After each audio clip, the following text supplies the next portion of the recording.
Assalamualaikum warahmatullahi wabarakatuh. Kami dari kelompok 6 akan mempresentasikan PPT Askap Bronko Pneumonia yang beranggotakan 1 Ita Nur Hasanah, 2 Jaya Steningrum, 3 Soko Pragitno, dan 4 Halda Sasabila Putri.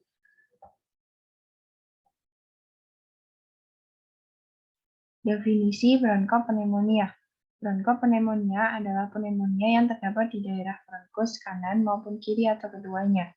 Bronkopneumonia atau pneumonia lobularis adalah peradangan pada parenkrim paru yang awalnya terjadi bronkiolum terminalis dan juga dapat mengenai alveolus sekitarnya. Bronkiolus terminalis menjadi tersumbat dengan eksudat mukopurulen membentuk bercak-bercak konsolidasi di lobulus yang bersebelahan. Penyakit ini seringnya bersifat sekunder, mengikuti infeksi dari saluran nafas atas, demam pada infeksi spesifik, dan penyakit yang melemahkan sistem pertahanan tubuh. Pada bayi dan orang-orang yang lemah, pneumonia dapat muncul sebagai infeksi primer. Bronkopneumonia sering disebabkan oleh bermacam-macam etiologi seperti bakteri, virus, jamur, dan benda asing. Klasifikasi pneumonia. 1. Berdasarkan sumber infeksi. 1. Pneumonia yang didapatkan di masyarakat atau community acquired pneumonia. 2. Pneumonia yang didapat di rumah sakit atau hospital acquired pneumonia. 3. Pneumonia aspirasi. 4. Pneumonia immunocompromised host berdasarkan kuman penyebab. 1. Pneumonia bakterial. 2. Pneumonia 3. Pneumonia yang disebabkan virus. 4. Pneumonia yang disebabkan oleh jamur atau patogen lainnya. Berdasarkan predileksi atau tempat infeksi. 1. Pneumonia lobalis atau lobar pneumonia. 2. Bronkopneumonia. 3. Pneumonia interstialis atau interstialin pneumonia. Etiologi dan faktor risiko. Etiologi. Secara umum, individu yang terserang bronkopneumonia diartikan oleh adanya penurunan mekanisme pertahanan tubuh terhadap virulensi organisme patogen. Organ yang normal dan sehat mempunyai mekanisme pertahanan tubuh terhadap organ pernafasan yang terdiri atas refleks glotis dan batuk. Adanya lapisan mukus, gerakan silia yang menggerakkan kuman keluar dari organ dan sekresi humoral setempat. Faktor resiko. Faktor host atau diri. A. Usia. B. Status gizi. C. Riwayat penyakit terdahulu. D. Faktor lingkungan. E. Kepadatan hunian atau crowded. F. Status sosioekonomi.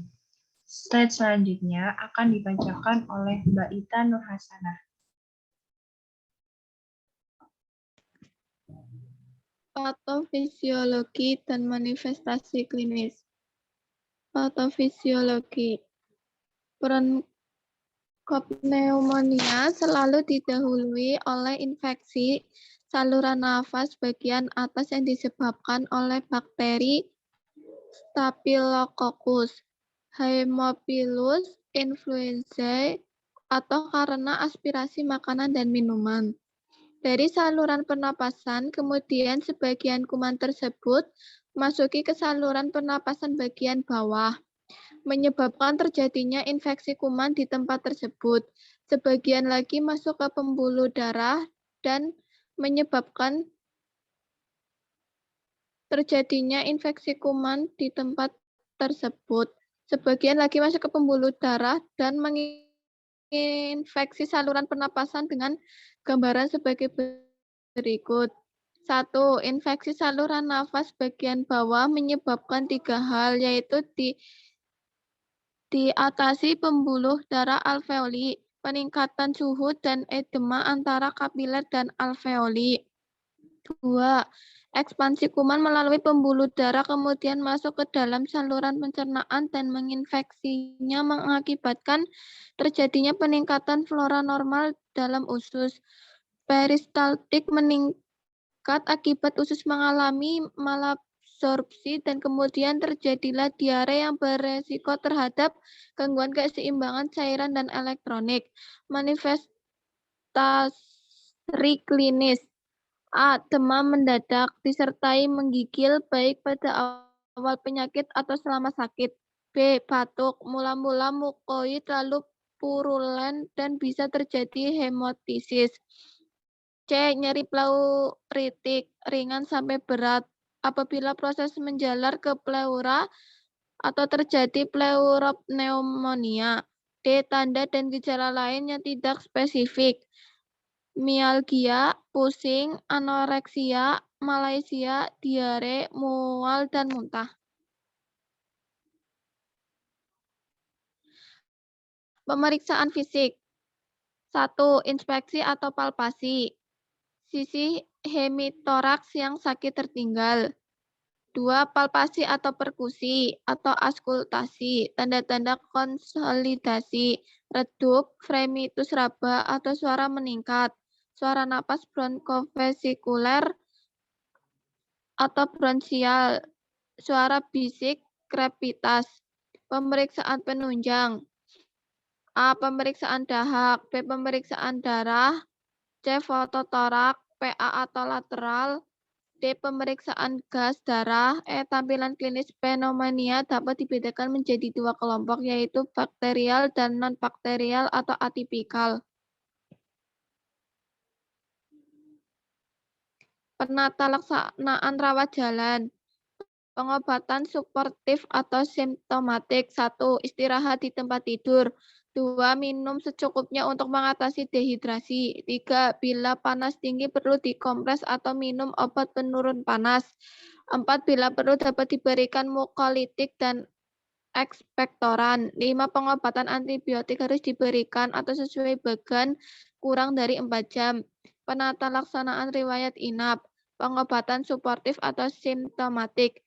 1. Pemberian terapi oksigen. 2. Pemasangan infus untuk rehidrasi dan koreksi kalori dan elektrolit. 3. Pemberian obat simptomatik antara lain antipiretik, mukolitik. 4. Pengobatan antibiotik harus diberikan atau sesuai bagan kurang dari 4 jam.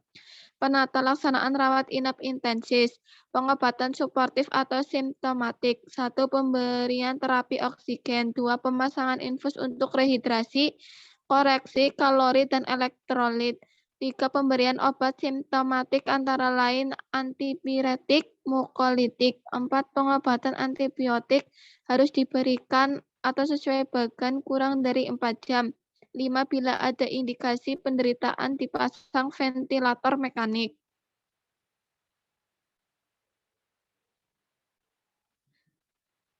Asuhan keperawatan, diagnosa keperawatan. A. Bersihan jalan nifas tidak efektif berhubungan dan peningkatan produktif sputum. Data subjektif. 1. Pasien mengeluh rewel. 2. Pasien mengeluh sesak nafas.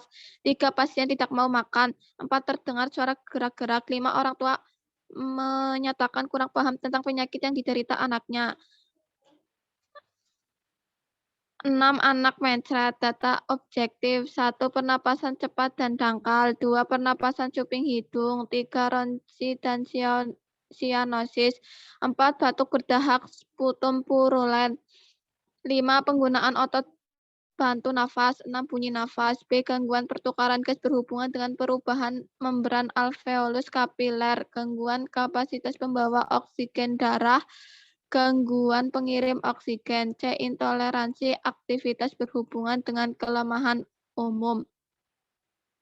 Selanjutnya akan dibacakan oleh Mas Joko.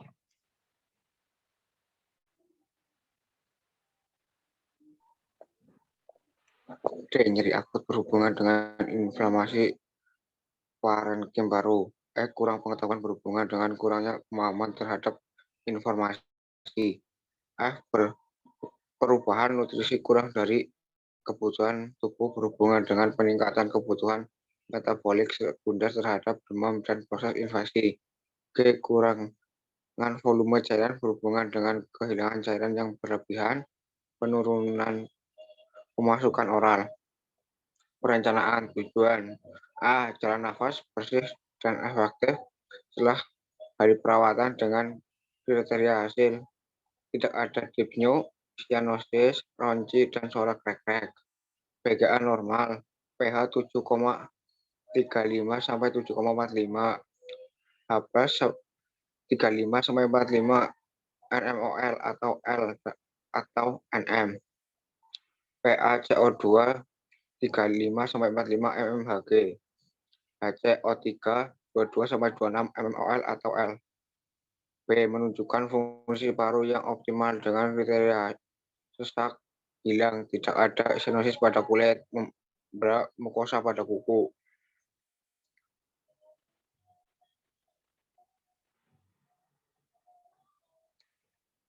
C. Mampu toleran terhadap aktivitas sesuai kemampuan atau kondisi anak.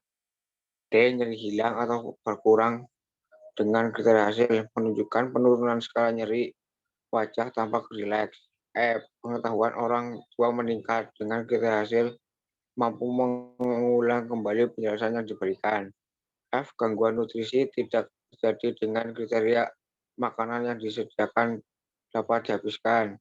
G. Tidak terjadi kehilangan volume cairan dengan kriteria hasil, meningkatnya masukan cairan, tidak ada tanda-tanda kurang volume cairan. Intervensi. A. Mengkaji frekuensi pernafasan, catat rasio inspirasi atau ekspirasi. B. Mengauskultasi bunyi nafas, catat adanya bunyi nafas, misalnya mengi, krek-krek, dan ronki. C. Memberikan posisi semi Fowler. D. Memberikan minum hangat sedikit-sedikit tapi sering. E. Melakukan tindakan delegatif seperti bronchodilator, mukolotik untuk mencairkan dahak sehingga mudah dikeluarkan. 1. Mengkaji frekuensi kedalaman dan kemudahan pernafasan. 2. Mengobservasi warna kulit, membran mukosa, dan kuku apakah terdapat stenosis. 3. Mempertahankan istirahat dan tidur. 4. Kolaborasi pemberian oksigen dengan benar sesuai dengan indikasi. A. Membantu aktivitas anak untuk memenuhi kebutuhan sehari-hari. B. Menyarankan keluarga untuk membatasi aktivitas anak yang berlebihan yang dapat menimbulkan kelelahan. C. Menyarankan untuk melakukan aktivitas secara bertahap.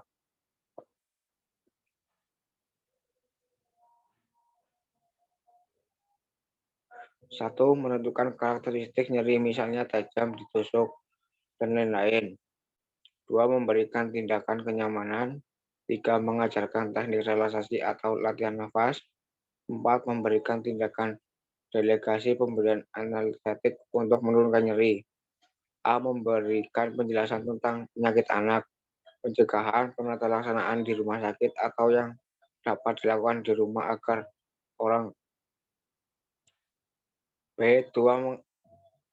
Mengetahui dan mau aktif untuk serta dalam setiap tindakan. Saya memotivasi orang tua untuk melaksanakan anjuran petugas. 1. Mengidentifikasi faktor yang dapat menimbulkan mual dan muntah. 2. Memberikan makan porsi kecil tapi sering. 3. Menyajikan makanan dalam keadaan hangat. 4. Menimbang BB setiap hari. A. Mengkaji perubahan tanda-tanda vital. B. Mengkaji turgor kulit. C. Mencatat intake dan output cairan. D. Kolaborasi pemberian obat sesuai indikasi.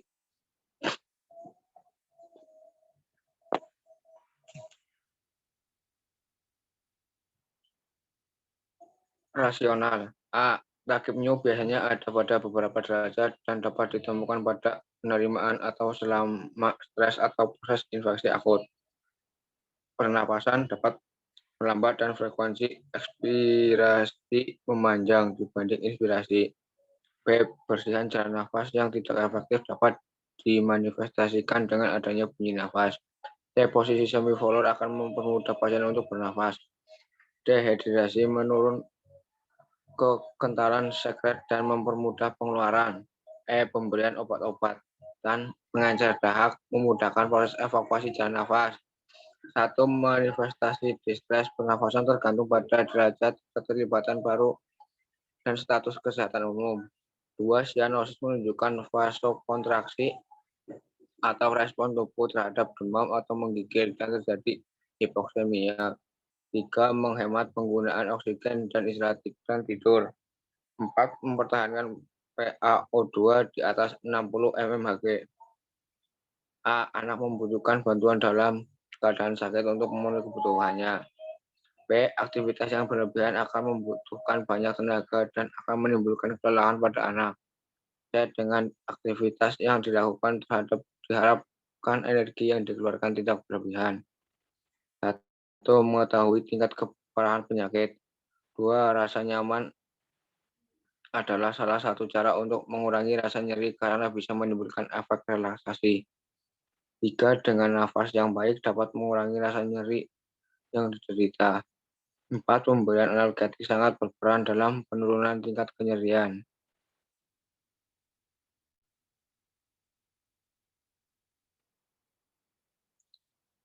A. Menambah pengetahuan keluarga sehingga dapat membantu dalam proses perawatan anak. B. Peran orang tua sangatlah penting dalam proses penyembuhan anak. 1. Pilihan intervensi tergantung pada penyebab masalah. 2. Tindakan ini dapat meningkatkan masukan meskipun nafsu makan meningkat, mungkin lambat untuk kembali dan mengurangi